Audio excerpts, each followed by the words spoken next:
নমস্কাৰ মই ইংৰাজ আকৌ আহিলোঁ আপোনালোকৰ মাজলৈ এটা সুন্দৰ দিনৰ শুভকামনালৈ। বৰ্তমান আজি মই উপস্থিত আছোঁ অৰুণাচল প্ৰদেশৰ নাহৰলগুন। বৰ্তমান এটা নামঘৰৰ ভিতৰত আছে অসমবাসী ৰাইজ। আজি মোৰ সৈতে আছে 5জন বিশিষ্ট ব্যক্তি আৰু তেওঁলোকৰ পৰা আজি কিছুমান পোনপটীয়া প্ৰশ্ন সুধিম। সেই প্ৰশ্নবোৰ উত্তৰ পাম বুলি ময়ো আশাবাদী আৰু সমগ্ৰ অসমবাসীও আশাবাদী। আপোনালোক সকলোকে নমস্কাৰ। নমস্কাৰ। কেনে ভালে আছেনে? হয়, ভালে আছে। বাইদেউ আজি সেই মিচিকীয়া হাঁহনটো আজিও জিলিকি আছে। ধন্যবাদ। আজি আপোনালৈ মোৰ মানে প্ৰথমটো প্ৰশ্ন, অসমীয়া সমাজখন কোন দিশে গতি কৰিছে? অসমীয়া সমাজখন কোন দিশে গতি কৰিছে বুলি ক'বলৈ হ'লে আমি সেইসকলক মানে প্ৰথমে লক্ষ্য কৰিব লাগিব যিসকলে সমাজ এখন বুলি ক'লে প্ৰতিনিধিত্ব কৰে আৰু তেওঁলোক হ'ল নৱপ্ৰজন্মৰ যুৱক যুৱতীসকল। নৱপ্ৰজন্মৰ যুৱক যুৱতীসকল বুলি ক'লে তেওঁলোকক মই দুখ জাপি দিব নোখোজোঁ নিশ্চয়, কিন্তু অসমীয়া সমাজখন কোন দিশে গতি কৰিছে বুলি ক'লে প্ৰথমেই মোৰ মনলৈ আহে কৰ্মবিমুখতা। কৰ্মবিমুখতাই অসমীয়া সমাজখন ক্ৰমান্বয়ে অৱনতিৰ দিশলৈ গতি কৰিছে। কৰ্মবিমুখতাৰ বাবে বিশেষকৈ অসমৰ বজাৰ আজি অনা অসমীয়াই গ্ৰাস কৰিছে। মোৰ নিজৰ ঘৰ বিশ্বনাথ চাৰিআলি, তাত মই প্ৰতিদিনে এই বস্তুটো অনুভৱ কৰোঁ, খুব বেয়াকৈ অনুভৱ কৰোঁ। আৰু বিশেষকৈ কৃষিখণ্ডতো দেখিছোঁ অসমীয়া যুৱক যুৱতীৰ মানে কৰ্মদক্ষতা তাত সমূলি আমি লক্ষ্য নকৰোঁ, যাৰ বাবে আমাৰ বহিৰাগতই আমাৰ কৃষি ক্ষেত্ৰতো মানে সম্পূৰ্ণ কব্জা কৰি লৈছে বুলিয়ে ক'ব লাগিব। অৱশ্যে এটা কথা লক্ষ্য কৰা যায় যে বৰ্তমান নৱপ্ৰজন্ম খুবেই মানে প্ৰতিভাশালী। গোটেই ভুলখিনি আমি তেওঁলোকক কৰ্মবিমুখ কৰি গঢ়ি তুলিছোঁ সৰুৰে পৰা, সেইখিনি হৈছে। আৰু সংস্কৃতিৰ ক্ষেত্ৰত ক'বলৈ গ'লে অসমীয়া সংস্কৃতি কিন্তু আগলৈ গৈছে।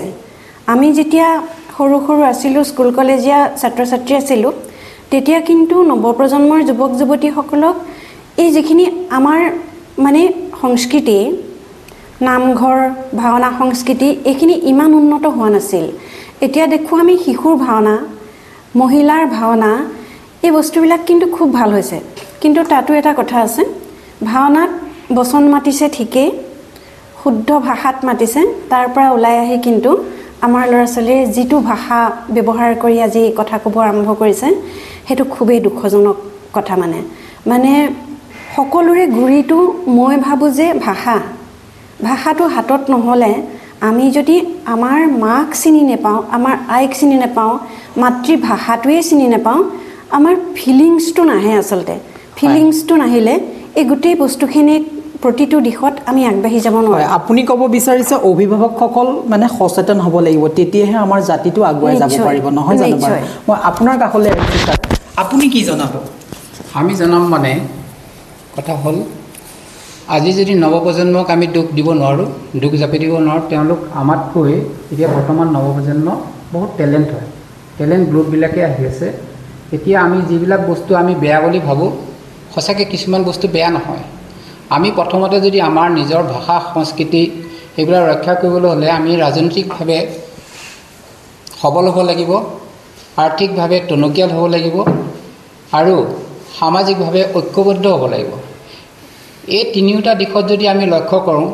যিসকল সমাজৰ প্ৰতিষ্ঠিত ব্যক্তি সেইবিলাকৰ পৰামৰ্শ বহুত দৰকাৰ। যেনে সমাজত যিখিনি মানে আমি অৰ্ডিনেৰী গ্ৰুপ বুলি ভাবোঁ, সেই অৰ্ডিনেৰী গ্ৰুপখিনিৰ মাজৰ পৰা যদি আমি এই বস্তুটোৰ নেতৃত্ব দিবলৈ যাওঁ, তেতিয়া আজি বৰ্তমান সমাজখনে মানি ল'বলৈ নিবিচাৰে। যেনেকৈ যদি আমি প্ৰতিষ্ঠিত ব্যক্তি বুলি ক'লে ভাবোঁ কোনবিলাকক, যিবিলাক হ'লে ৰাজনৈতিক মহলত আছে, তেওঁলোকে ৰাজনৈতিক চিন্তা চৰ্চাৰে তেওঁলোক যে ৰাজনৈতিকভাৱে তেওঁলোকে নেতৃত্ব বহন কৰিছে। যিসকল ধৰ্মীয় গুৰু, যিবিলাকৰ প্ৰতিষ্ঠিত,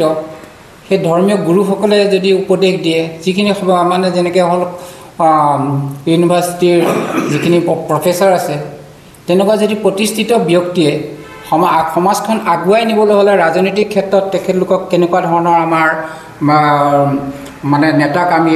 আমাৰ চৰকাৰ গাদীত বহুৱাব পাৰি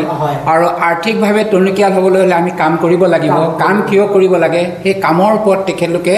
কাম কৰিলেহে যেনেকৈ আমি এতিয়া শ্লোগানটো আমি অতি সোনকালে শুনি থাকোঁ যে বজাৰ পথাৰ আমাৰ বজাৰ আমাৰ,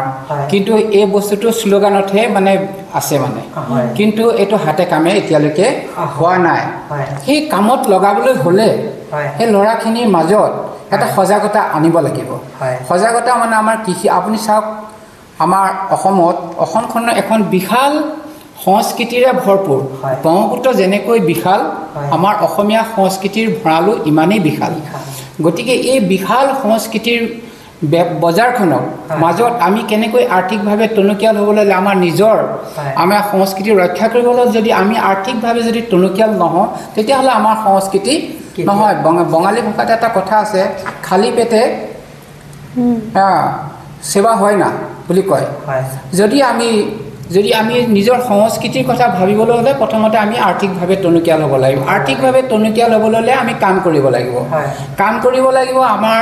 আমাৰ যিটো নৱপ্ৰজন্মক আমি উৎসাহ দিব লাগিব। আমাৰ নৱপ্ৰজন্মই মানে যাতে উচ্চ পদত থাকিব লাগিব। উচ্চ পদত থাকিবলৈ হ'লে আমি UPSCৰ বিষয়ে তেওঁলোকক জ্ঞান দিব লাগিব, APSCৰ বিষয়ে জ্ঞান দিব লাগিব, ACS পাবলৈ মানে কি কৰিব লাগে, যিবিলাক আজি সঁচাকৈ নৱপ্ৰজন্ম বহুত এলাৰ্ট।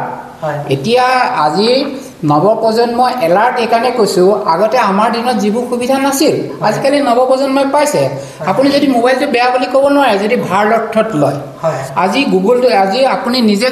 শিকিব একো নালাগে, যদি গুগলত যদি বস্তুটো মানে ক্লিক কৰিলে চব বস্তু নৱপ্ৰজন্মই পাই আছে। আপোনাক অশেষ ধন্যবাদ জনালোঁ। মানে যিহেতু আপুনি ক'ব বিচাৰিছে যে কেৱল এজন সচেতন হ'লে নহ'ব, নহয় জানো বাৰু? ৰাজনীতিবিদৰ পৰা আদি কৰি গাঁৱৰ সেই ব্যক্তিসকল, চহৰৰ সেই অভিজ্ঞ ব্যক্তিসকলে সেই জাতিটো আগলৈ লৈ যাব পাৰিব, নহয় জানো? সামাজিকভাৱে ঐক্যবদ্ধ হ'ব লাগিব। মই আপোনাৰ কাষতে আহিছোঁ, যিহেতু আমি জনামতে কেতিয়াবা শুনা পাওঁ যে কেৱল আমাৰ কৃষ্টি সংস্কৃতিবোৰ গাঁৱে ধৰি ৰাখে, চহৰে ধৰি নাৰাখে বোলে, কি জনাব আপুনি? প্ৰথমে আপোনাক ধন্যবাদ জনাইছোঁ আজি আমাক ইয়াত নিমন্ত্ৰণ কৰাৰ কাৰণে। এটা কথা আছে ইংলিছত, loss of culture is loss of identity. কিন্তু মই দেখাত নতুন প্ৰজন্ম যিসকল আজি ওলাই আহিছে, মানে বিভিন্ন ক্ষেত্ৰতে হওক, এডুকেশ্যনৰ ক্ষেত্ৰতে হওক, কালচাৰৰ ক্ষেত্ৰত হওক, আজি সেই দিনবোৰত আমি পাইছোঁ আমাৰ ল'ৰা ছোৱালীখিনি বহুত আগুৱাই গৈছে। আগতে যোনখিনি আমি পোৱা নাছিলোঁ, আজি সেইখিনি ফেচিলিটি ল'ৰা ছোৱালীয়ে পাইছে আৰু তেনেকৈ আগুৱাই গৈছে। নিজৰ কালচাৰটো কেনেকৈ ধৰি ৰাখিব পাৰে সেই বিষয়ে তেখেতসকলে চৰ্চা কৰে। আৰু ধৰি লওক বিহুৱে হওক, শংকৰ উৎসৱে হওক, সকলো ক্ষেত্ৰতে আগবাঢ়ি গৈছে। ভাওনা বাইদেৱে ক'লে আমাৰ ভাওনাত যেনেকৈ আগবাঢ়ি গৈছে। কিন্তু মেইন কথাটো হ'ল আমি খালি কালচাৰটো ধৰি থ'লেই নহ'ব। আমি এতিয়া অৰুণাচলত, মোৰ বৰ্ণেন বৰঠাক অৰুণাচল, আমাৰ ইয়াৰ যোনখিনি ল'ৰা ছোৱালী আছে, আমাৰ এইখিনি এতিয়া থাৰ্ড জেনেৰেশ্যন ওলাই আহিছে, তেখেতসকলৰ নিজৰ কালচাৰটোৰ প্ৰতি বৰ মানে এটা হেঁপাহ আছে, কেনেকৈ শিকিব পাৰোঁ। সেইকাৰণে আমিও চেষ্টা কৰিছোঁ, আমি অৰুণাচলত থাকিও যেন তেখেতসকলক সেই প্লেটফৰ্মটো দিব পাৰোঁ। তাৰ কাৰণে আমি বিভিন্ন চেষ্টা কৰোঁ। আমি অসমীয়া, আমাৰ ইয়াত আপোনালোকে জানে অৰুণাচলত স্কুলত অসমীয়া নিশিকায়, কিন্তু আমি সেই চেষ্টা কৰিছোঁ। এতিয়া মই নিজেও অসমীয়া নাজানিছিলোঁ, কিন্তু মই চেষ্টা কৰি শিকিলোঁ। আৰু আমাৰ যোনখিনি নতুন প্ৰজন্ম তেখেতসকলে চেষ্টা কৰি আছে।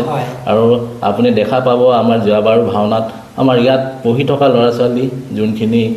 হেৰি কৰিছে, ছোৱালী নহয় ল'ৰা, তেখেতসকলেও ভাওনাত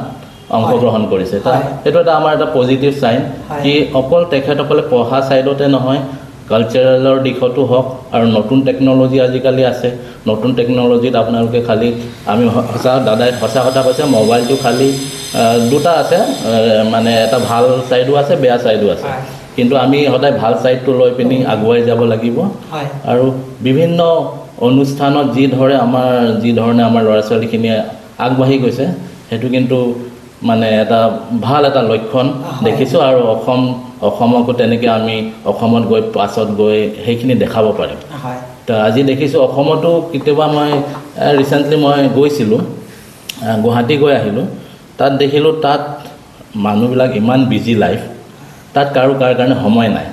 মই অলপ দেখি দুখ লাগিছে। মই ৰিচেণ্টলি গৈ আহিছোঁ, মানে লাইক মুম্বাই দিল্লী নিচিনা হৈ গৈছে। এতিয়া গুৱাহাটীৰ মানুহৰো সময় নাইকিয়া হয়,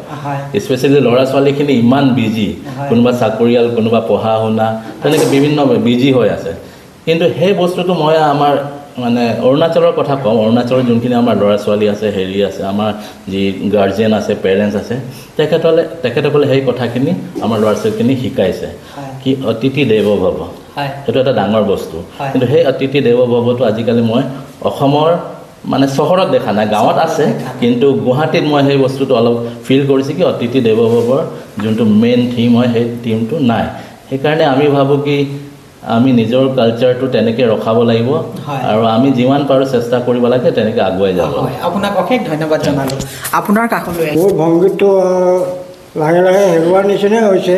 কিন্তু অসমত যিখিনি আছে, আমি অৰুণাচলত কিন্তু আমাৰ ল'ৰা ছোৱালীবিলাকে এইটো ধৰি ৰাখিছে আৰু আমাৰ গাৰ্জেনবিলাকেও এইটো তেওঁলোকক উৎসাহ দিছে,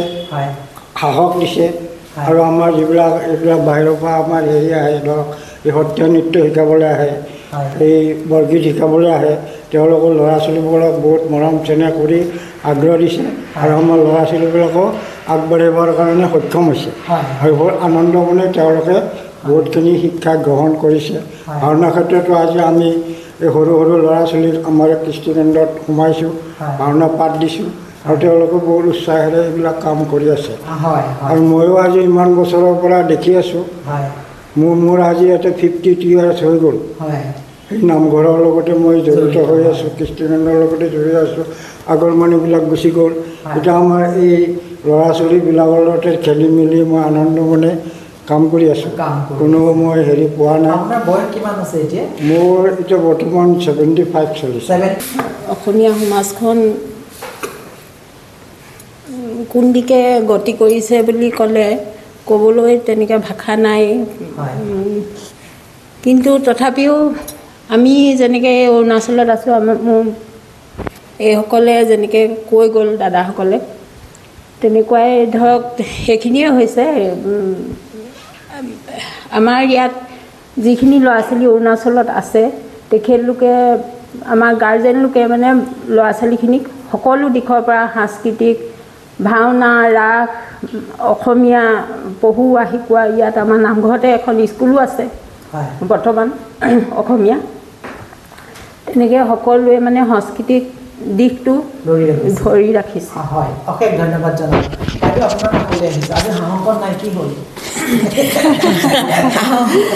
হাঁহিটো মোৰ সদায় প্ৰিয় আৰু বিশেষকৈ হাঁহিটো লৈ গোটেই অসমবাসী বা অৰুণাচলবাসী এইদৰে চলাই আছোঁ আৰু বিশেষভাৱে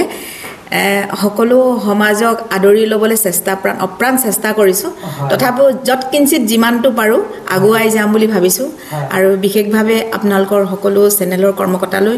মোৰ বিশেষভাৱে ধন্যবাদ থাকিল। আজি এই শুভক্ষণত আপোনালোকক লগ পাই বহুত ভাল লাগিছে। বিশেষভাৱে আজি আপুনি দুআষাৰ সকলো ৰাইজক সুধিছে বা মোৰ সহোদৰ ভাই, দাদা, বাইদেউ, মোৰ দেউতা, পিতৃতুল্য দেউতা, মোৰ ভণ্টি, সকলো বহুত ভাল লাগিছে কথাবিলাক শুনি কিনে। নৱপ্ৰজন্মৰ ওপৰত আমি কথা ক'বলৈ গ'লে বিশেষভাৱে আমি অসমীয়া বুলি আমি গৌৰৱবোধ কৰোঁ আৰু আমি আজি গাঁৱে ভূঞে নগৰে চহৰে যিখিনি দেখি আহিছোঁ এইটো বয়সত, সেইখিনিক লৈ অতি অতুলনীয় বিষয় বিভাগ। বিশেষভাৱে আমি আমাৰ ল'ৰা ছোৱালীখিনিক আগুৱাই নিয়াত আমি গৃহস্থই হওক, সমাজেই হওক বা আমি যিখিনি ছ'চাইটি কালচাৰ বা সংস্কৃতি আমি যিখিনি আগুৱাই লৈ যাব পাৰোঁ, সেইখিনিয়ে হ'ল আমাৰ ল'ৰা ছোৱালী আগৰণুৱা কৰাত অতি সহায় আৰু সহযোগিতা কৰিব বুলি আমি মনত ভাবোঁ। বিশেষভাৱে আমি ক'বলৈ গ'লে আজি আমাৰ আইতা দেউতাই হওক বা পিতৃ মাতৃয়ে হওক, ভাই ভনীয়ে হওক, খুৰা খুৰীয়ে হওক, সকলোৱে যিখিনি শিকাই আহিছে সেইখিনিকে আমি আগৰণুৱা কৰি কিনে আমাৰ ল'ৰা ছোৱালীক আজিৰ প্ৰজন্মক আমি আগুৱাই নিয়াত আমি সকলোৱে সহায় সহযোগিতা কৰিব লাগিব। নিশ্চয় আমি অকলে সমাজখনক ঠেলি দিলেও নহ'ব বা বিশেষভাৱে আমি নিজেই যেতিয়া হাতে কামে লাগিম, আমি প্ৰত্যেকটো খোজ আগুৱাই যোৱাত তেওঁলোকক সহায় কৰিব পাৰিম বুলি আমি নিশ্চয় ভাবোঁ। আজি সৰুকালতে দেখিছিলোঁ আইতা ককাই কোৱা সেই নিচুকনি গীতকেইটা, যিকেইটাত নেকি এটাত সাধু আছিলে, কবিতা আছিলে, ৰস আছিলে। সেই কবিতা ৰসত সন্তানটিক আগুৱাই নিয়াত অপ্ৰাণ চেষ্টা চলিছিলে আৰু সেই অপ্ৰাণ চেষ্টাত সৌ সিদিনাৰ গাঁৱৰ ল'ৰা ছোৱালী আজি আপুনি চহৰৰ ল'ৰা ছোৱালীৰ লগত অকণমান হ'লেও এটা অন্তৰ আছে য'ত নেকি আমি গাঁৱৰ সমাজৰ মৰম বহুত অতিকৈ বেছিকৈ দেখা পাওঁ কিন্তু সেয়া আমি চহৰলৈ আনিবলৈ অপ্ৰাণ চেষ্টা কৰিছোঁ বিশেষভাৱে আজি অৰুণাচলত থকা আজি 36 ইয়াৰ্ছে হ'ল সেই চেষ্টাকণ আমি হয়তো গাঁৱত অকণমান কমতিত গৈ মানে কমকৈ গ'লেও আমি চহৰত অকণমান বেছিকৈ থকা হৈছোঁ গতিকে এইখিনি আমি অকণমান আগুৱাই নিব পাৰোঁ নেকি আৰু অপ্ৰাণ চেষ্টা কৰিছোঁ মই এটা পোনপটীয়া প্ৰশ্ন দেই হয় কওক আগতে যেনেকৈ বিহু হ'লে গাঁৱত যেতিয়া ঢেঁকীৰ মাতটো শুনা পায় আজিকালি সেই মাতটো হেৰুৱাইছে নেকি বাৰু হয় আপুনি অতি সুন্দৰ প্ৰশ্ন কৰিছে সঁচাকৈ ক'বলৈ গ'লে প্ৰত্যেক গাঁৱত প্ৰত্যেকখন ঘৰতে ঢেঁকীৰ গুমগুমনি আমি শুনিবলৈ পাইছিলোঁ এতিয়া এখন গাঁৱত হয়তো খুব 2টা বা 3টা ঢেঁকীহে আমি শুনিবলৈ পাওঁ আৰু গতিকে সেই ঢেঁকীৰ গুমগুমনি যেতিয়া আমি শুনিবলৈ পাওঁ তেতিয়া গাত আমাৰ ইচাত বিচাত লাগে ভুলবোৰ আপুনি কাক ধৰিব পাৰে যিহেতু গাঁৱত যেতিয়া ঢেঁকীৰ মাতটো শুনা পোৱা নাই আপুনি এই ক্ষেত্ৰত কাক দোষাৰোপ কৰিব আমি নিজক নিজে আমি দুখিব লাগিব কাৰণ আমি এটা কথা কওঁ আমাৰ সেই প্ৰজন্মৰ দেউতা ককা আইতাৰ যি হেৰি আছিলে সেইখিনি আমি আজি যদি ধৰিব বিচাৰোঁ তেতিয়া আমিও লগত তেওঁলোকৰ লগত সহযোগিতা কৰিব লাগিব কিয়নো দেউতা ককা বা আইতাসকলক আমি অকল দুখ দি থাকিলে নহ'ব কাৰণ আমি কিমান আগুৱাই গৈছোঁ সেইকণো আমি চেষ্টা চলাব লাগিব আজি যদি মই গাঁওখনলৈ যাওঁ মই যদি কওঁ যে মোৰ গাঁওখনত মোৰ ঘৰখনত ঢেঁকীৰ প্ৰয়োজন বা আমি ব'লাচোন আমি সকলোৱে মিলোঁ গতিকে আমি যদি প্ৰত্যেকজনৰ কাষত আমি থিয় দিওঁ নিশ্চয় আমি আগুৱাই যাম বুলি আমি নিশ্চয় ভাবোঁ মাৰ সৈতে কটোৱা কোনটো নিচুকনি গাত এতিয়াও মনত পৰে আপোনাৰ আমি সঁচাকৈ ক'বলৈ গ'লে সঁচাকৈ অতি মৰম লগা আমি সেই কুঁহিপাত কুমলীয়া গছৰ আগত কুঁহিপাত কুমলীয়া আমাৰ হাতত গতিকে সেই কথাষাৰ জোনবায়ে বেজী এটি দিয়া বেজীনো কেলৈ মোনা চিলাবলৈ মোনানো কেলৈ ধান ভৰাবলৈ গতিকে সেই অকণমান কথাত কিমান অৰ্থ তাক আমি আজি মোৰ গা হিয়ৰি উঠিছে সেইবিলাক কথা ক'বলৈ পায়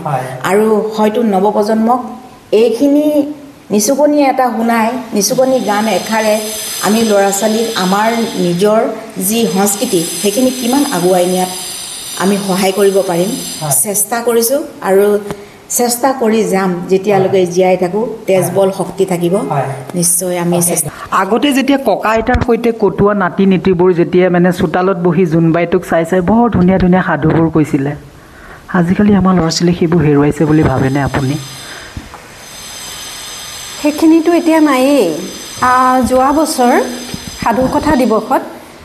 মোৰ এটা অনুষ্ঠান আছে সতীৰ্থ বুলি সৰু ল'ৰা ছোৱালীখিনিৰ লগতে তেতিয়া মই সাধু কথা আহ্বান কৰিছিলোঁ ল'ৰা ছোৱালীখিনিৰ পৰা শিশুৰ পৰা মানে যে যিমান পাৰে এগৰাকী মাতৃয়ে মোক ক'লে যে মই নাজানো মানে সাধু কি বস্তু মই নাজানো মই মানে সাধু কি বস্তু নজনা যে অসমীয়া মাক এগৰাকী থাকিব পাৰে মই তেতিয়াহে প্ৰথম মানে সেই বস্তুখিনি গম পাইছোঁ কথাটো এনেকুৱা হৈছে আমি আজি বিহু হৈছে আমি বিহু নাচিবলৈ আমাৰ ছোৱালীক পঠিয়াইছোঁ প্ৰত্যেকে শালীন ড্ৰেছ পোছাক কৰিছে আমাৰ জাতীয় পোছাক পৰিধান কৰিছে গহনা পাতি পিন্ধিছে কৰ্মশালা কৰিছে কিন্তু আমি পিঠা বনাবলৈ তেওঁলোকক নাই শিকোৱা আজি কেইজনী ছোৱালীয়ে পিঠা বনাব জানে নিচুকনি গীত কেইজনী মাকে আজিকালি ল'ৰা ছোৱালীক নুশুনায় ডৰেমন দেখুৱায় ডৰেমন আপোনাৰ হেৰি পটাৰ সেইখিনিহে দেখুৱায় কিন্তু মোৰ এজনী অকণমানি ছোৱালী আছে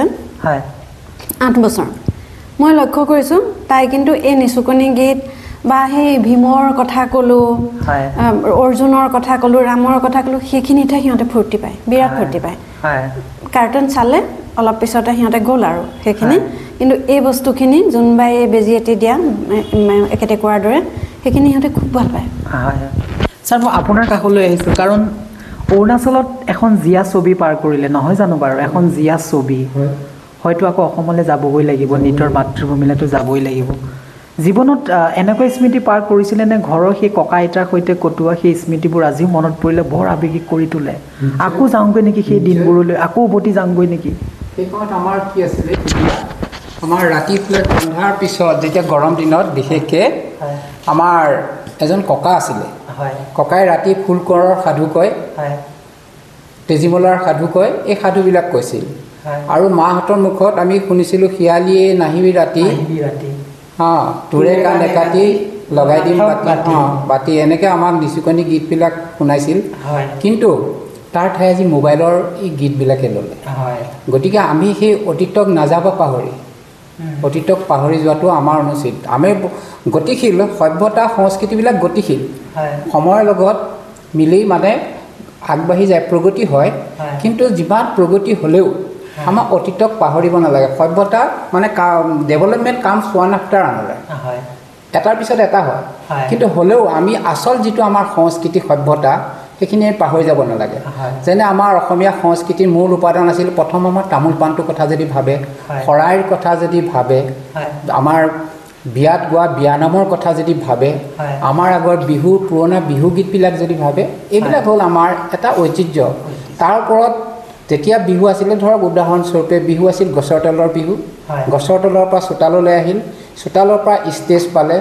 এতিয়া আপুনি যদি কওঁ প্ৰতিষ্ঠিত ব্যক্তি বুলি ক'লে সংস্কৃতিবান যেনে ভূপেন হাজৰিকাৰ পিছতে এতিয়া আছে আমাৰ পাপন আছে জুবিন গাৰ্গ আছে তেওঁলোকে এটা নতুন গতি দিছে নতুন ধৰক তেওঁলোকে যেতিয়া এটা গতি দিছে কিন্তু তেওঁ গতিটো দিলেই যে আমি পুৰণাটো পাহৰি যাম সেইটো নহয় তাৰমানে আমি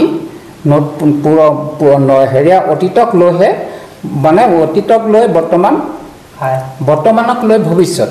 যাতে আমাৰ সংস্কৃতিবিলাক অপসংস্কৃতি নহয় তাৰ ওপৰত আমি সদায় খেয়াল ৰাখিব লাগিব আমি যেতিয়া আজিকালি যিবিলাক আমাৰ প্ৰজন্ম আছে নৱপ্ৰজন্ম আছে তেওঁলোকে একদম ইমান টেলেণ্ট মই বাৰ বাৰ কৈছোঁ তেওঁলোকে প্ৰত্যেকটো কথা পিক আপ কৰিব পাৰে তেওঁলোকক আমি আণ্ডাৰ এষ্টিমেট কৰিব নালাগে তেওঁলোকক আমি গতি দিয়াত আমি গাইডেঞ্চ দিয়াত আমি ভুল কৰিব নালাগে যিকেইজন আমাৰ সমাজৰ প্ৰতিষ্ঠিত ব্যক্তি যেনে আজি ধৰ্মীয় অনুষ্ঠানৰ যদি কথা কওঁ তেতিয়া আমি পীতাম্বৰদেৱ গোস্বামীয়ে দুআষাৰ ক'লে মানুহে মানি লয় যদি আজি ইয়াৰ কথা কওঁ গানৰ বিষয়ত কওঁ জুবিনে ক'লে মানি লয় যুৱ প্ৰজন্মই যদি আমি ৰাজনীতিৰ কথালৈ চাওঁ যদি আজি হিমন্ত বিশ্বই যদি কয় তাত হাজাৰ হাজাৰ মানুহ গোট খায় তেনেকুৱা সমাজৰ প্ৰতিষ্ঠিত ব্যক্তিসকলে আমাক ৰাস্তাবিলাক আমাৰ নৱপ্ৰজন্মক ৰাস্তাবিলাক মানে সুস্থ সবল ৰাস্তা সুস্থ সবল জ্ঞান দিব লাগে যে তেওঁলোকে যাতে যিবিলাক ৰাইট পাথত থাকে ৰং পাথত নেযাব কিবিলাক মানে কিবিলাক মানে উপদেশ দিলে তেওঁলোকে ৰং পাথত নগৈ ৰাইট পাথত আহিব পাৰে এজন মানুহ যদি ৰং পাথৰ পৰা ৰাইট পাথলৈ আনিব পাৰে আপুনি মানে কোটি টকায়ো তাক কম্পেয়াৰ কৰিব নোৱাৰে মানে তাৰমানে ইমান এটা ডাঙৰ সমাজৰ উপকাৰ হয় গতিকে আমি সদায় চাব লাগে যে আমি গতিশীল সমাজখনক সংস্কৃতিৰ যে আমাৰ এই বিশাল সাগৰখন আমাৰ মানে গোটেই পাহাৰ ভৈয়াম চবৰ পৰা আমাৰ আগতে আমি ভাবিছিলোঁ পাৰ্টিকুলাৰ কিছুমান সংস্কৃতিৰ কথা ভাবি আছিলোঁ এতিয়া আমি চাওক আপুনি এতিয়া বৰ্তমানৰ মানে অসম চৰকাৰে যিবিলাক পদক্ষেপ লৈছে যে বিহুক ৰাষ্ট্ৰীয় পৰ্যায়ত নিলে এতিয়া কালি পৰহি অহা 24 তাৰিখে আমাৰ ঝুমুৰ নৃত্যক লৈ গৈ আছে যেনেকৈ আমাৰ মেডাম নিভি পাতিছে বহুত ধুনীয়াকৈ পাতে আলি আই লৃগাং পাতিছে আমি সকলোতে পাৰ্টিচিপেশ্যন কৰিছোঁ আগতে আমি অকল বিহুটোহে আমাৰ সংস্কৃতি বুলি ভাবি আছিলোঁ কিন্তু আমাৰ পাহাৰ ভৈয়াম সকলোতে আমাৰ আছে মানে আমি আগতে আমি এনে বিহু নামত গাইছিলোঁ দিহিং দিচাং জাজি নৈ বুলি আমি গাইছিলোঁ তাৰমানে আমি এতিয়া সেই বিহুটো সেই তেনেকুৱা মানে কিছুমান মানে পুৰণা সংস্কৃতিক লৈহে বৰ্তমানৰ সংস্কৃতিটো আগবাঢ়ি গৈছে প্ৰথম গাইডেঞ্চ সদায় ঘৰৰ পৰাই আৰম্ভ হয় ল'ৰা ছোৱালীক কেনেকৈ গাইডেঞ্চ দিব লাগে সেইখিনি ঘৰৰ পৰাই প্ৰথম আৰম্ভ হয় আৰু সেই ক্ষেত্ৰত হয় আমাৰ অলপ দুখ আছে নথকা নহয় আমি যি প্ৰকাৰে গাইডেঞ্চ দিব লাগে technology development is a part of life সেইটো সদায় চলি থাকিব কিন্তু টেকন'লজিটোক কেনেকৈ আমি ব্যৱহাৰ কৰোঁ তাৰ ওপৰত ডাঙৰ কথা এতিয়া মোবাইলটো দিছোঁ মোবাইলটো কাম বহুত কিন্তু সেই বুলি আজিকালি ল'ৰা ছোৱালী এটাই খালি মই দেখিছোঁ মোবাইলত বেছি সোমাই থকা হৈছে আমাৰ যোনখিনি নিজৰ খেল ধেমালি আছে মই দেখিছোঁ সেইখিনি আমি পাহৰি গৈছোঁ খালি মোবাইলত সোমাই থাকে পঢ়া আৰু মোবাইল আৰু সঁচা কথা এটা ক'ব গ'লে আচলতে সময়ো নাপায় আজিকালি ল'ৰা ছোৱালী আমি যেনেকৈ আগতে পঢ়াৰ পিছতো আমাৰ বহুতখিনি সময় ওলায় খেলিবলৈ সময় ওলায় কিন্তু আজিকালি প্ৰজন্মৰ সেইখিনি সময়ে নাই তেখেতসকলে স্কুলৰ পৰা আহে আকৌ টিউশ্যন আকৌ এটা বিজি শেডিউল আকৌ মোবাইলত কিবা এটা দিব তেনেকৈ কৰোঁতে আমি সেইখিনি সময় মানে পেৰেণ্টছেও দিব পৰা নাই ল'ৰা ছোৱালীৰ লগত আৰু ল'ৰা ছোৱালীখিনিও পেৰেণ্টছক সেইখিনি সময় দিব পৰা নাই আৰু সেই সময় দিব নোৱাৰাৰ কাৰণে এটা ক'ৰবাত গেপ এটা হৈছে নিচিনা মই অনুভৱ কৰোঁ আৰু এই গেপটো ফিল কৰিব হ'লে আমি সকলোৱে মিলি আচলতে পেৰেণ্টছ আৰু ল'ৰা ছোৱালী সকলোৱে মিলিহে সেইটো আগবাঢ়িব লাগিব খালি টেকন'লজিটো লৈ গৈ থাকিলেও নহ'ব আমি সেইখিনি চাব লাগিব আহিলোঁ অৰুণাচলত এটা দীঘলীয়া সময় পাৰ কৰিলে আকৌতো মাতৃভূমিলৈ যাবগৈ লাগিব কোনটো স্মৃতি আপোনাক বাৰুকৈ কন্দুৱাব অৰুণাচলৰ মই ৰাতিপুৱাই শুই উঠিয়ে খিৰিকীখন খোলোঁ পাকঘৰত সোমাই বাওঁফালে যিটো পাহাৰ দেখা পাওঁ পাহাৰটোলৈ চাওঁ চাই প্ৰথমতে হাত জোকাৰোঁ তাৰপিছত ঠাণ্ডা দিনত অকণমান বাহিৰলৈ ওলাই যাওঁ বাহিৰত বহোঁ আৰু পাহাৰটোৰ লগত মোৰ অজস্ৰ কথা এই লৈ মোৰ সৃষ্টিও আছে গল্পও আছে গতিকে মোৰ চবতকৈ ডাঙৰ দুখ লাগে যে এই পাহাৰখিনি এৰি থৈ যাব লাগিব কেনেকৈ যামগৈ সেইখিনি মোৰ বহুত মানে মোৰ আৱেগিক কৰি তুলিব নহয় আৱেগিক কৰিব আৰু সহকৰ্মীখিনি দ্বিতীয়তে আজি যাব হ'ল আৰু অৰুণাচলৰ পৰা কিন্তু আজিলৈকে এনেকুৱা কোনো মানে বেয়া স্মৃতি নাই যে সহকৰ্মীৰ লগত কিবা এটা খুব বেয়াকৈ হৈছে এনেকুৱা একো নাই মানে ইয়াৰ আদি গাল নিচি ছোৱালী মম্পা সকলোৰে লগত আমি ইমান মিলা প্ৰীতিৰে ফূৰ্তিৰে আমি চাকৰি জীৱনটো মানে পাৰ কৰিলোঁ কাৰো লগত কেতিয়াও তেনেকুৱা একো আপুনি এগৰাকী ৰাইটাৰ আপোনাৰ কবিতা গল্প উপন্যাস আমি বহুত পঢ়িছোঁ আহিবলগীয়া কিহত লৈ আপুনি ব্যস্ত হয় মই বৰ্তমান গল্পত ব্যস্ত আছোঁ মই বৰ্তমান এটা গল্প লিখি আছোঁ কাঞ্চীপুৰম শাৰী উদ্যোগৰ পটভূমি আৰু দ্বিতীয়তে এখন উপন্যাস আৰম্ভ কৰিম বুলি ভাবিছোঁ সেইখনৰ নাম অসমবাসীৰ আপোনাৰ কাষলৈ আহিছোঁ শাসনখন সদায় থাকিবই লাগিব কিন্তু অৰুণাচলৰ বিষয়ে কওঁ দেই অৰুণাচলত মই এতিয়া যিমান দেখিলোঁ অৰুণাচলৰ নিচিনা ভাল মানুহ কিন্তু পৃথিৱীৰ ভিতৰত নাই পাবলৈ নাই নেকি কিন্তু কেতিয়াবা মানুহে কৈ দেখোঁ অৰুণাচল যাবলৈ বৰ ভয় লাগে ইয়াৰ মানুহৰ সমান নম্ৰ ভদ্ৰ শিষ্টাচাৰী মানুহ আজি মোৰ 38 years has already been completed in Arunachal Pradesh Arunachal ইমান উন্নতি কৰিছে মই এখন ট্ৰাকত উঠি পেলাই মই দাপৰিজু গৈছিলোঁ তেতিয়া গোটেই দিনটো লাগিছিলে কিন্তু এতিয়া অৰুণাচল ৰেপিড ডেভেলপমেণ্ট হৈছে ৰেপিড ডেভেলপমেণ্ট বুলি যিটো কয় সেইটো হৈ আছে অৰুণাচল মানে এতিয়া আপুনি 6 ঘণ্টা বা 5 ঘণ্টাৰ ভিতৰত আপুনি যিকোনো এটা ডিষ্ট্ৰিক্টলৈ যাব পাৰে ইমান কানেক্টিভিটি আছে আৰু ইয়াৰ মানুহ আপুনি অতিথি পৰা ইয়াৰ মানুহে মানুহক মানুহ হিচাপে ভাবিব লাগিব দেই প্ৰত্যেকগৰাকী ব্যক্তিগত যেতিয়া যাওঁ কথাটোৰ কাৰণে আমি এৰি যাব নোৱাৰোঁ অৰুণাচলৰ মানুহৰ যিটো মৰম চেনেহ আপোনাৰ মৰমে ভালকে বান্ধিলে মানে এইটো হয়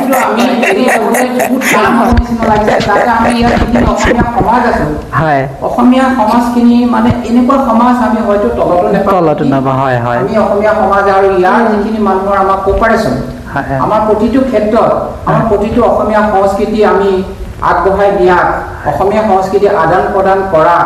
তেখেতলোকৰ যি সহযোগ আচৰিত ন সকলো ধৰ্মৰ এখন মহামিলন নহয় জানো বাৰু আজি খ্ৰীষ্টান হওক হিন্দু হওক প্ৰত্যেকটো ইমান সুন্দৰ একাগ্ৰতাই নিজৰ নিজৰ গতিপথবোৰত কাম কৰি আছে গতিকে এই মানুহখিনি মৰম চেনেহটো কেতিয়াও পাহৰো আপুনি চাওক এজন বাহিৰৰ পৰা IAS অফিচাৰৰ ওচৰত সোমাবলৈ আপুনি মেয়ে কামিচাৰ বুলি কোৱাৰ পিছত আপোনাৰ সময় লাগে কিন্তু ইয়াৰ অৰুণাচলৰ অফিচাৰৰ ওচৰত সোমাবলৈ আপোনাৰ 5 মিনিট লাগে অৰুণাচলৰ মুখ্যমন্ত্ৰী মহোদয়ক লগ কৰিলেও আপোনাৰ একদম ইজি ইয়াৰ পাব্লিক লিডাৰ কন্ট্ৰেক্টৰ ইয়াৰ পাব্লিক ইয়াৰ ষ্টুডেণ্ট ইমান মৰমীয়াল ইমান ভাল মানুহৰ জেগাত আমি আছোঁ হয়তো আমি কোনোবা জন্মত ভাল পুণ্যৰ কাম কৰিছিলোঁ যাৰ কাৰণে আমি অৰুণাচলত চাকৰি কৰিবলৈ সুবিধা পাইছোঁ আজি আপুনি আমাৰ চব তলত চাওক এখন গাঁৱৰ পৰা আন এখন গাঁৱত গ'লেও চাকৰি কৰিবলৈ গ'লে ই লোকেল নহয় বুলি কয় যে ই বাহিৰৰ পৰা আহি কৰিছে কিন্তু হেৰেছ আজি আমাৰ ভাৰতবৰ্ষৰ বিভিন্ন জেগাৰ পৰা অৰুণাচলত আহি মানুহে চাকৰি কৰি ইমান শান্তিৰে কাম কৰি আছে ইয়াত একো আপুনি আমি অসমৰ যিকোনো ডিষ্ট্ৰিক্টত যিকোনো ডেইলি ঘটি থকা অঘটন আছে ইয়াত আমাৰ কেতিয়াবা বছৰত এটা ঘটে তাত মানুহ আপছেট হৈ যায় যেন আমাৰ ইয়াত নহয় ইয়াত ভাল মানুহৰ সংখ্যা বেছি আছে ইয়াতে বেয়া মানুহৰ সংখ্যা কম আছে আপুনি ভাৰতবৰ্ষৰ কোনো ঠাইত নাপাব অৰুণাচলৰ নিচিনা ভাল মানুহ ক'তো নাপাব কিজানি নিশ্চয় আমি সেইকাৰণে ভাবি আছো যে অসমত গৈ আমি কেনেকৈ থাকিম যে অসমত আকৌ আমি নতুন এটা জীৱন যাপন কৰিব লাগিব ইয়াত ইমান সহজ সৰল মানুহবিলাকৰ লগত আছিলো আৰু আমি ইমান ধুনীয়াকৈ অসমীয়া সংস্কৃতি প্ৰসাৰ ঘটাই আছিলো আমি এক্সচেঞ্জ কৰি আছিলো আমাৰ অসমীয়া সংস্কৃতিবিলাক এওঁলোকৰ মাজত যেনেধৰণে কৰি আছিলো তেওঁলোকৰ সহায় সহযোগত আমি হয়তো অসমত এই সুবিধাটো পাম নে নাপাম সদায় আমাৰ এটা পাব নিশ্চয় পাব ৰাহুল দা কাষলৈ আহিছো অৰুণাচলতো বহুকেইটা সময় পাৰ কৰিলে নহয় জানো বাৰু জন্মৰ ইয়াতে কোনটো স্মৃতিৰে চবতকৈ বেছিকৈ আৱেগিক কৰি তুলিব ইয়াত যেতিয়া এৰি থৈ যাবগৈ নিজৰ জেগালৈ অৰুণাচল এখন মেইনলি ইণ্ডিয়া বুলি চবেই কয় চবচে পিচফুল শান্তি এখন দেশ বুলিয়ে কয় মানে ষ্টেট এই পিচফুল ষ্টেটত মই জন্মৰ পৰাই আছোঁৱেই ইয়াত আৰু স্মৃতি বহুত আছে তাৰ পৰা কিছুমান স্মৃতি স্পেচিয়েলি মই কম মোৰ মানে যোনটো মোৰ এটেচমেণ্ট আছে নামঘৰৰ লগত মা দেউতা ইয়াতে আছিলে ইয়াতে চাকৰি কৰি ইয়াতে মা দেউতাও ঢুকালে তাৰপিছত এই নামঘৰৰ লগত যি মই জড়িত হৈ আছোঁ সেই স্মৃতি কেতিয়াও পাহৰিব নোৱাৰোঁ আৰু এটা বিশেষ এটা স্মৃতি আছে মোৰ নামঘৰৰ লগত জড়িত হৈ থকা সময়তে আমি গুৱাহাটী গৈছিলোঁ এবাৰ বিহুৰ কামত সেই সময়ত আমাৰ এক্সিডেণ্ট হৈ গ'ল নগাঁও 4 লেনত আমাৰ এক্সিডেণ্ট হ'ল তাৰপিছত এক্সিডেণ্ট হোৱাৰ পিছত মোৰ হাত ভৰি তেনেকৈ ভাঙিলে সেই স্মৃতিটো মই কেতিয়াও পাহৰিব নোৱাৰোঁ তাৰপিছত যেতিয়া মই অপাৰেশ্যন কৰি ঘূৰি আহিছিলোঁ মই মানে কেতিয়াও এক্সপেক্ট কৰা নাই আমাৰ ৰাইজে মোৰ কাৰণে এনেকৈ ৰৈ থাকিব মই এৰাউণ্ড ৰাতি 10টামান বজাত নাহৰলগুন পাইছোঁহি দুখন গাড়ী দি আহিছিলোঁ মই খোজকাঢ়িব নোৱাৰোঁ প্ৰথম আহি মই ক'লোঁ দাদা এজন গৈছিলে দাদাক ক'লোঁ প্ৰথম মই নামঘৰত সেৱা কৰি যাওঁ ৰাতি 10টা বজাততো আশা কৰা নাই আৰু বন্ধ হৈ থাকিব বুলি ভাবিছোঁ ইয়াতো 20-30জনমান ৰৈ আছে মোৰ কাৰণে যেতিয়া গম পালে আহিব যেতিয়া নামঘৰৰ ওচৰত ৰৈছোঁ দেউতা দৌৰি আহিছে দেউতা দৌৰি আহি মোক ধৰিছে সেই স্মৃতিটো মই এতিয়াও নাপাহৰোঁ দেউতা আহি ধৰিছে মোক তাৰপিছত মই দেউতাক সেৱা কৰি পেলাই তাৰপিছত দেউতাই মই ঘৰলৈ গুচি গ'লোঁ নামঘৰত এনেই গাড়ীৰ পৰা সেৱা কৰিছোঁ আৰু নামিবতো নোৱাৰি হাত ভৰি ঘৰ যেতিয়া মই পাইছোঁগৈ ৰাতি তেতিয়া 10টা ধৰক কিমান ৰাতি হ'ল আৰু ঘৰত গৈ দেখিছোঁ কমচে কম 50জনমান মানুহ মোৰ কাৰণে তলত ৰৈ আছে মোৰ ঘৰটো ফাৰ্ষ্ট ফ্ল'ৰত কেতিয়াও পাহৰিব নোৱাৰি ফাৰ্ষ্ট ফ্ল'ৰত যাওঁতে মোক কেনেকৈ দাঙি লৈ গৈছে আৰু চবচে আচৰিত কথা মই ঘৰত যেতিয়া সোমাইছোঁ মোক চবে ৰাইজে লৈ গৈছে দেউতাই খোজকাঢ়ি গৈ আকৌ ঘৰ পালেগৈ মানে ৰ'ব পৰা নাই দেউতাই সেই স্মৃতিটো মোক সদায় মনত থাকে হয় অশেষ ধন্যবাদ জন আপোনাৰ কাষলৈ আহিলোঁ কোনটো স্মৃতিয়ে অৰুণাচলত সদায় আৱেগিক কৰি তুলিব আকৌ ঘৰলৈ গ'লেগৈ মোৰতো এনে নামঘৰৰ লগতে মই জড়িত হৈ আছোঁ এতিয়া মই ঘৰলৈ গ'লেও মই মানে থাকিব নোৱাৰোঁ মোৰ ৰাতি টোপনি নাহে কিবা হয় মই এই বছৰ মানে জুন মাহতে মই ঘৰত আছিলোঁ ঘৰত মোৰ মানে ডাঙৰ ককাইদেউ এজন ঢুকাইছিলে এতিয়া যাবতো লাগিবই গৈছিলোঁ গৈ কাম কাজ কৰিলোঁ কৰাৰ পিছতে তাৰপৰা এবাৰো মোক কৈছে নামঘৰটো বোলে অচল হৈ আছে আপুনি আহিলে ভাল আছিলে তাৰপিছতে মই চিন্তা কৰি হ'ব মই যাম অলপমান কিবা যাম তাৰপিছতে এদিন এজনে কৈ দিলে মানে চাকিটো বোলে নুমাই গ'ল মই তেতিয়া মই মানে উচাপ খাই উঠিলোঁ আৰু এই চাকিটো নুমাই গ'ল কি হ'ব তেতিয়া মোৰ পৰিবাৰ আছিলে ঘৰত তেতিয়া তেওঁ দুখ কৰে আৰু মোৰ জানেই তেওঁ মা হয় মা বুলি সম্বোধন কৰে মাও ইয়াতে জড়িত আছিলে গোটেই এই সমাজখনৰ লগত মিলিজুলি আছিলে তাৰপিছতো মোৰ মানে দেখি তেওঁ পিছদিনা ক'লে আপুনি যোগ্য তাৰ পৰিবাৰক মই আজ্ঞা দিলে তেতিয়া মই ৰাতি ল'ৰাটোৱে মানে নাইট চুপাৰৰ টিকেট কাটি মোক নলবাৰীত থৈ গ'ল ৰাতিপুৱা আহি তেতিয়া বৰষুণ বান্দৰদোৱা ৰাস্তা নাই যেনে তেনে আহি মই নামঘৰ পাইছোঁ আপোনাৰ কাষলৈ আহিলে কোনটো স্মৃতি চবতকৈ আৱেগিক কৰি তুলিব আপোনাৰ অৰুণাচলত হয় অৰুণাচলত কোনটো স্মৃতিয়ে বেছি মানে হেৰি কৰিব আমাৰ এই কৃষ্টি কেন্দ্ৰৰ সমাজখন ইমানেই ভাল মানে কাৰোবাৰ কিবা এটা বিপদ হ'লেও অকণমান গম পালেই হৈ গ'ল চবেই হেল্প কৰে চবেই হেৰি কৰে আমি যেতিয়া যামগৈ বাৰে বাৰে ইয়াতে মনত পৰিব তাত আমাৰ মন নবহিব হয় ধন্যবাদ বাইদেউ আপোনাৰ কাষলৈ স্মৃতি ক'লে বহুত কথাই মনত ভাহি আহে বিশেষভাৱে মই অকণমান সমাজৰ লগত জড়িত মানে মই এটা সৰু এটা মোৰ অকণমানি এটা NGO এটা আছে NGO মানে কি মই বিশেষভাৱে একেবাৰে নোৱাৰোঁ ৰাতিপুৱা হয়তো পকেটত 10 টকা এখন হ'লেও লৈ যাব লাগে বিশেষভাৱে কোনোবাই যদি কষ্ট পায় সেইটোৰ পৰা মই 10 টকা এখন হ'লেও সহায় কৰিব পাৰোঁ নেকি মোৰ মেইন হবি হ'ল মোৰ হেয়া মই এটা মানে অকণমান সমাজৰ লগত জড়িত আৰু বিশেষভাৱে সমাজখনৰ লগত জড়িত থকাৰ বাবে হাঁহি মাতি ধেমালি কৰি খুব ভাল পাওঁ আৰু মোৰ যিখিনি বাই ভনী ভাই ককাই এই কৃষ্টি কেন্দ্ৰৰ লগত জড়িত আছে পিতৃ মাতৃলোকে তেওঁলোকক মই হঁহুৱাই ভাল পাওঁ আৰু তেওঁলোকৰ লগত নাচি বাগি ভাল পাওঁ তেওঁলোকৰ প্ৰতিটো দুখে মোৰ দুখ বুলি ভাবোঁ আৰু প্ৰতিটো কষ্টই যেন মোৰ কাৰণে বহুত কষ্ট দিয়া বুলি ভাবোঁ আৰু গতিকে ক'বলগীয়া বহুত থাকে তাৰ মাজত মই জাতি বৰ্ণ নিৰ্বিশেষে মোৰ যিমান মানে ইয়াত সমন্বয় সকলো বাই ভনী ভাই ককাই আছে আৰু মোৰ যিখিনি ষ্টাফ আছে আমি সদায় সেই কালচাৰৰ লগতে জড়িত হৈ পিনে তেওঁলোকে যেতিয়াই য'ত মাতে আমি তালৈকে উপস্থিত হওঁ আৰু মোৰ সংস্কৃতি মোৰ কালচাৰ যিখিনি থাকে যেনেকৈ বিহু আমি সেই বিহুত আমি খুব আনন্দৰে উপভোগ কৰোঁ সকলো জাতি বৰ্ণ নিৰ্বিশেষে একেলগত লৈ কিনে গতিকে আজিৰ শুভ মুহূৰ্তত মানে অৰুণাচলবাসীৰ বিষয়ে ক'বলগীয়া বহুত গুণে বহুত কথা থাকি যায় তাৰ মাজতে মোৰ বয়োজ্যেষ্ঠসকলে ক'লে আৰু তাৰ মাজত ময়ো দুআষাৰ ক'বলৈ আগবাঢ়ি যোৱাৰ আগতে সকলো বাই ভনী ভাই ককাই আমি একেলগ লগ হৈয়ে এখন সমাজ চলাই আছোঁ আৰু এই মৰমে সদায় এনাজৰীডাল বান্ধি ৰাখিছে ধন্যবাদ আৰু অসমবাসী ৰাইজ আজিৰ আমাৰ সুন্দৰ অনুষ্ঠানটো ইয়াতে সমাপ্ত কৰিলোঁ অনাগত দিনত মই ইংৰাজী আকৌ আহিম প্ৰয়াস কৰিম অলপ তেনেকুৱা অনুষ্ঠানবোৰ আপোনালোকক দিবলৈ কিন্তু ইংৰাজৰ যিটো চেনেল আছে লাইক কমেণ্ট চেণ্ড ছাবস্ক্ৰাইব কৰিব কেতিয়াও নাপাহৰিব অসমবাসী ৰাইজ তেতিয়াহে জীৱনৰ এই বিশাল সাগৰখনত মই সাঁতুৰিব পাৰিম এটা সময় আহিব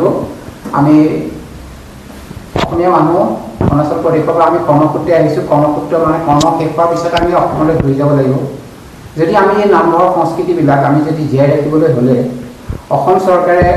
অসমৰ নামঘৰসমূহৰ কাৰণে বহুতো কাম কৰিছে যেনে নামঘৰীয়াৰ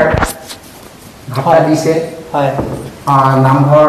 ৰিপেয়াৰিং কৰাৰ কাৰণে নামঘৰ মেইনটেনেঞ্চ কৰাৰ কাৰণে যিবিলাক দান অনুদান দিছে অৰুণাচল প্ৰদেশত থকা